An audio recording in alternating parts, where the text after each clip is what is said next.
How's it going, everybody? Welcome back to Elvis Junction Reviews. Today we are looking at our first Athearn ready-to-roll locomotive. Today we are looking at an Athearn ready-to-roll, a Union Pacific SD40-2 number 3139. Like I said, this is an Athearn ready-to-roll. Basically, it's not bad, but it's pretty decent. It has some good detail to it, including some opening windows, which you can see there. They are open. So let's not waste any time and get this locomotive out of its box. I did have some issues with this locomotive that I went ahead and dealt with, and I will explain later when we get into the history of the locomotive.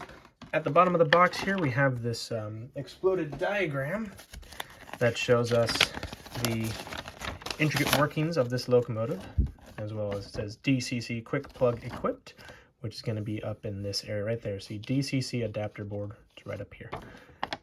All right, so we've taken a look at the exploded diagram. This will actually help us explain what happened later down the line. But here it is, and it's safety in its blister package. Here, let's slide this that way, cast this off to the side. We don't need it. There is a piece of foam right here. And this locomotive did come with some extra detailing kits. Here we go. This bag here, it just could not fit in the box. This is just extra piping for down here in the fuel tank area. So we have those along with the locomotive. Pull it out of its clamshell here. And you can see it has this giant plastic sheet. I don't know what they were doing at the factory there. Anyway, let's pull the locomotive out of its box. Here we go. Close that clamshell to a degree. Slide that over here. We have some foam keeping the safety rails from bending in on themselves on either side here. There we go. And now we can get into some history. The EMD SD40-2 is probably one of the most versatile locomotives that has ever been on the market. Now, these locomotives were built between 1972 and 1989. They were very popular with almost every Class 1 railroad of the day. There were a few exceptions. They were versatile, they were very dependable. They didn't really have a lot of breakdown issues, and they had upgraded electronics from the original SD40. Now, nearly 4,000 of these things were produced. They were superseded by the GP9 that had over 4,000 produced, but the ES44 GEVO by General Electric is the king of most produced, with over 5,000 units built within even just a decade, which is very, very fascinating. But anyway, our locomotive here, 3193, was built in August of 1972, and it was last seen in March of 2008 in Illinois. Now, this locomotive is probably, I don't know if it's been rebuilt or if it's been just scrapped. If anybody does know what happened to this locomotive, please let me know. But anyway, I want to quickly go over a little something. When I pulled this locomotive out of the box for the first time, I had an issue, and I'm going to show you what that issue was. This worm assembly right there, the casing had come off, and the drive shaft, well, actually, sorry, the drive shaft was still intact, but the worm assembly, there's a gear in there, and the top of this worm shaft had popped out, the gear shaft had come out, and the rear axle, or the rear bogie, was just dangling when I pulled it out. So I had to go in, unscrew every single screw at the bottom of this locomotive, and reassemble that worm gear. So that definitely gets some marks down. But anyway, let's get into some details, starting with the front. Alrighty, so we are currently looking at the front of the locomotive, and as you can see, the cab is kind of blurry. Well, the reason for that is because the cab is so far away from the actual front of the locomotive that it's blurred out by my camera. But I can quickly just tap, and there we go. It is no longer blurry. Now the front of the locomotive is blurred, but we're going to look at the front top here, because that's how we start. We work from our top, we work down to the bottom. Starting at the very top, we have a firecracker antenna that you can see. Behind here is a gyro light that or flashing beacon light that we will see when we look at the roof. We have a Leslie RS3L horn, I believe that's what that is.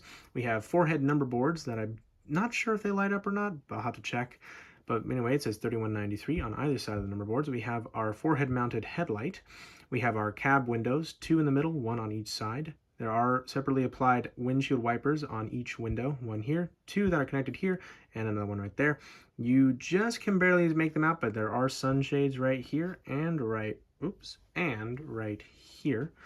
There is some rear view mirrors right here and right there. And if you look at the door, I'm not sure if you can look at the door here, but it does say fire extinguisher inside. If you can't, I do apologize. There also is a door handle right here. Looking at the nose of the locomotive, in fact, let's just see if we can focus it on the nose right there. There we go, perfect. We have a grab iron right here that you unfortunately cannot see, but I will show you guys when we look at the side of the locomotive. We have our sand filling hatch right here. We have two class lights on either side of the nose, and we have our lovely Union Pacific shield. We have grab irons, one here and one here, and there's a walkway light right down at the bottom. Moving on to the front of the locomotive, we have our safety rails and safety chains and our walkways. We have our anti-climber, and here is our coupler cut bar, which runs along the width of the locomotive. We have some EMU hoses right here that come out of the large Union Pacific plow. There's an air brake hose right here, and there is an EMU socket. Alrighty, so now let's look at the rear of the locomotive. Alright, so now we're looking at the rear of the locomotive. Starting at the top here, we have a crescent-shaped grab iron that you can just see right here. Excuse me. Then we have grab irons that run from the top of the locomotive down to the walkway here. We have our rear-mounted headlight, which does operate when the locomotive is in reverse. We have more number boards here, 3193 on either side. We have more class lights. Another grab iron right here. Here is our walkway light.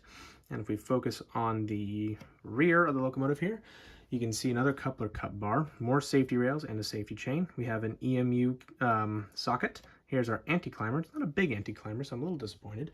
And here are more EMU hoses and the air brake and the coupler. Alrighty, let's look at the side.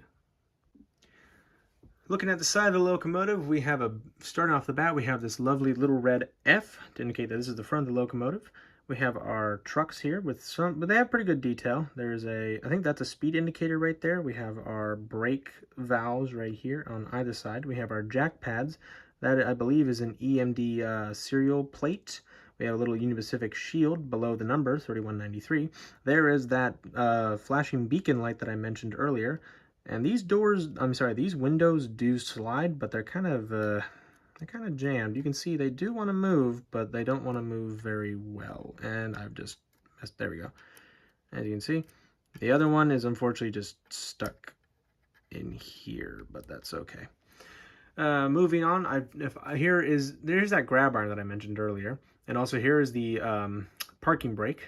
I know it looks a little different, you know, considering the fact that most of the locomotives that we've seen in previous videos all have a circular handbrake as opposed to this rectangular lever. Moving along here, you can see our bell right here. I believe that might be a steel bell. Here's our fuel tank with an air tank reservoir right there. We have a lovely Union Pacific along the side of the locomotive. Here's our dynamic brake area with two radiator fans. Our exhaust is up here. We'll be able to see that when we look at the roof of the locomotive better. So this locomotive is quite long, by the way, just because look at these giant walkways. I believe these walkways were for when you were reversing or doing yard maneuvers, so that the conductor has a little bit more space to walk around and check and all that. Okie dokie, now let's look at the top of the locomotive.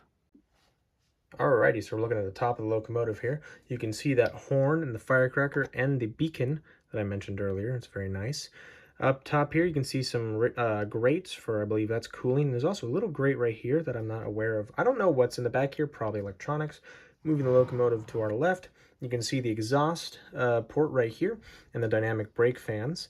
And if anybody knows what this is, please let me know in the comments down below, because I really don't know what that is. Here are our engine radiator fans, 3, and there is that crescent-shaped handrail and another sand filler hatch. Alrighty, so let's get into my final thoughts. So, obviously my biggest gripe with this locomotive was the fact that it came out of the box broken, and that I had to repair it, so some major marks. I'd give this locomotive a solid B+, because it does have it has some decent detail, like grab irons and the horn and the firecracker to antenna and that beacon and the windows on the cab that actually slide open and closed. And like I said, this is an Athearn ready-to-roll product. I got this for about $130 on Lombard Hobbies. We'll put a link to them in the description of this video. But anyway, if you enjoyed this video, please hit that like button. Also subscribe if you have not, and hit the notification bell to know when I upload. I upload on Mondays and Fridays at 9 a.m. Pacific Standard Time, so stay tuned then. And thanks for watching, guys, and I'll see you in the next video. Bye for now.